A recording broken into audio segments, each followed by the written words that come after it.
Hey guys, welcome back to the channel. I'm whispering because all the kids are in bed. Let me show you my go-to super easy vegan bread that no one will believe that it's actually vegan. So let's go. And it's so easy. If you have an electric mixer, you're gonna need this tool. Now, this is a dough tool that helps you fold and knead dough. So you're gonna need one of those. And if not, then you can easily fold it and knead it by hand. The first thing that you're gonna need is you're gonna need some yeast. You don't have to use this actual brand, but you need active dry yeast. Now, anytime I open this, because it's a really big bottle, I personally like to put the date and year on it, just in case I'm going from one year to the next. This will typically last me about 4 to 5 months. There are also other ones. There's one that says, there's a pizza one, there's one for bread machine and whatnot. The only difference, and I've cooked with them all, the only difference is the actual size of grains. I'm gonna try and get this thing to focus. So as you can see with the active yeast, the traditional one, these beads are a lot bigger. With the bread machine, they're gonna be tiny, tiny little hyphens, and same with the pizza dough.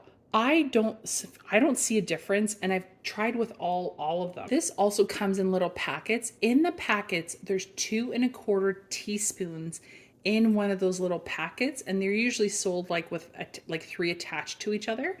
But all you need is 1 tablespoon. I'm doubling this recipe because I need 2 loaves for this weekend, so keep that in mind. I'll put the recipe down below. And by the way, this bread freezes amazing. So we've got our dry yeast in there. Now we need some water and some milk. We make our own almond milk here. So I need 2 cups of milk, and I don't quite have enough.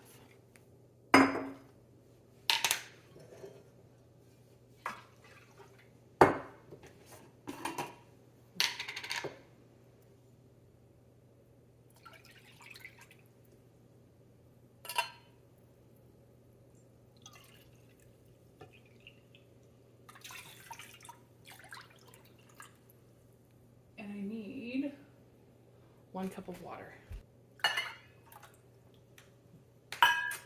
Now we're gonna go warm this up. While that's warming up, what I'm gonna do is, this yeast is hungry, so you need to feed it. So for each batch, you're gonna put in 3/4 of a tablespoon of sugar. So this milk is basically, when I put my finger into it, I would have no problem giving it to a kid.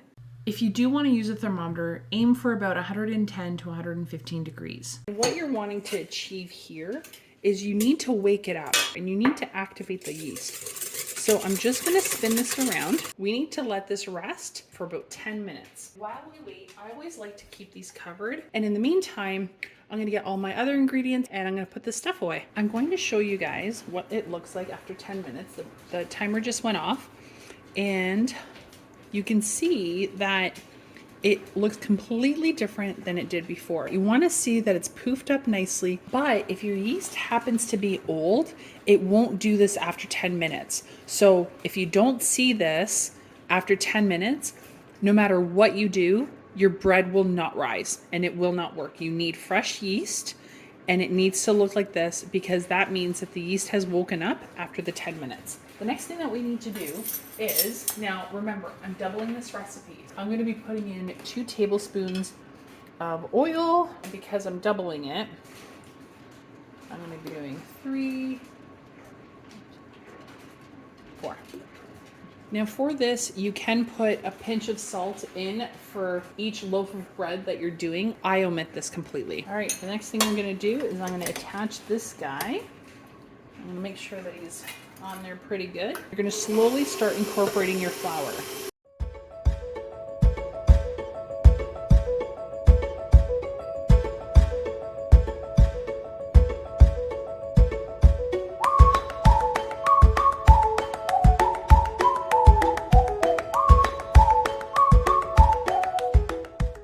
I keep it on stir the entire time. I don't go and use any of these other numbers, or if you have another mixture, you're gonna be using the lowest setting. Now that you can see it's taken up the entire ball, you're gonna set your timer on for 4 minutes, and it's gonna figure itself out for 4 minutes. If you're kneading this by hand, what you're wanting to happen is you're wanting it to stick to itself and not your hands or your fingers or the countertop. So you're gonna need this until then. And it's gonna take a little longer than the 4 minutes if you're doing it by hand. Now while the bread is getting mixed, I'm gonna line the inside of this with some parchment paper. I have a really hard time with parchment paper sticking to itself, so I use just regular spray-on oil as kind of like a glue.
I've got the oil in here just kind of as my glue to keep the parchment paper in there, but I don't bother washing these pans or anything.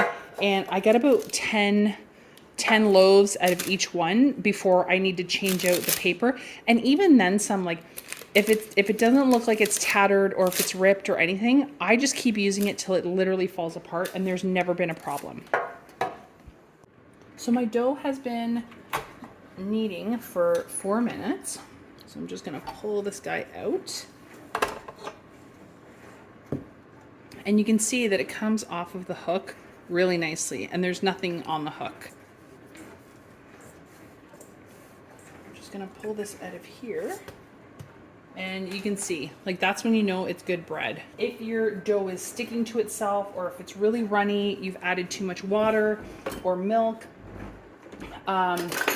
or something to it, and there's something that went wrong. So yeah, I've been doing this for I don't know how many, oh gosh, I don't even know how long, and it's worked perfect every single time. So what you're going to do is, the way that people get the beautiful rounded bread is they all start off like this. So if your bread looks all mishmashed and looks like it's been through a war, it's fine. It will look perfect. What you're going to want to do is you want to find the side that's the least damaged. Not damaged, but like least wrinkled. Okay, so I'm going to go with this side. What you're going to do is you're going to basically have a go on the other side, and you're going to constantly fold it into itself, almost like you're wrapping it around a ball, soccer ball, volleyball, whatever. Okay, then you're going to end up like this. This part is the ugly part, so you're going to put that down. Okay, and you're going to put I'm going to put up the second one off to the side. This next step is the key to making the sandwich bread perfect. Okay, you're going to grab this, and then you're going to grab one of your tins. What you're going to be using the bread pan for is just to use it as a measuring tool to see how wide your dough needs to be, because you're going to have a hard time cramming the dough in if you make it too wide. So I haven't floured my surface at all, and I'm just using this roller pin just to kind of make almost like a rectangular shape with the dough, and try as hard as you can to not go wider than your bread pan. If you do, it's not a huge deal, but just roll it out till you get till your dough is about ½ an inch thick. I don't know, that's maybe about 2 feet long. Okay, is try not to go over the width of this pan. So the width of this pan is between here and here. So I've got about maybe 1 inch on this side and ½ inch on this side. Not a big deal. Okay, the next thing that you're gonna do is you're gonna pretend like you're making cinnamon rolls. So you're gonna take the end and you're just gonna roll it into itself. That's all you're gonna do. You're not leaving pockets, you're not trying to induce air, You're just literally rolling it into itself. And that's it. It's gonna stick to itself. And if it doesn't, then just keep rolling over that last little piece, okay? And this is a little bit wider than my bread pan, and that's fine. What you're gonna do is you wanna have a nice seamless top. So this part is gonna go on the bottom, and you're just gonna shove it in there. You're gonna make it fit. It's like squeezing into a small pair of jeans. You're always able to squeeze into them. Same with this bread, okay?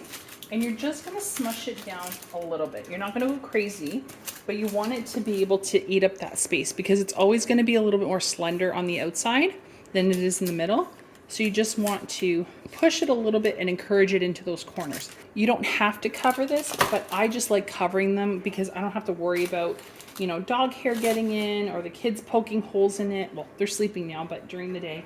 And what you're gonna do is you're just gonna put this anywhere in the kitchen that's a little warmer, not in the fridge, not near a window, or not near like an AC vent. Well, near a window if it's like cold outside. And you're just gonna let this sit and rest, and you'll see this rising, and you're just gonna let it sit for 30 minutes. This is what the bread looks like after having it rest for half an hour. And you can see it's nicely puffed up. When you're waiting for bread to rise, every house is going to be different. If you have your house set cooler, or say if you have a few windows open, your bread is going to rise slower. If you have this, say, on a wood stove or near a heating vent, it's going to rise a lot faster. So 30 minutes, take that with a grain of salt. Keep checking on your bread until you're used to knowing how long it takes to rise in your home. Always remember to take your bread out of the pan as absolutely soon as possible before it starts to sweat. I'm just gonna go grab my drying rack and then we'll pop this guy out. See how that nicely popped out? I can pop it in, I can pop it out, and the parchment stays in place. So I'm just gonna put this off to the side.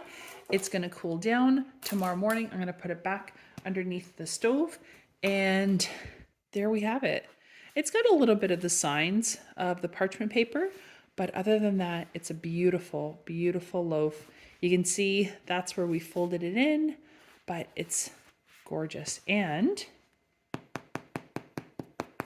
it's got a nice crust all the way around, and it's nice and hard on the outside, and it's so nice and soft on the inside. So I'm just gonna let this rest and cool down. I just pulled this one out of the oven. Thank you so much for stopping by my channel and watching this great episode. I can't wait to see you guys again soon. Bye now.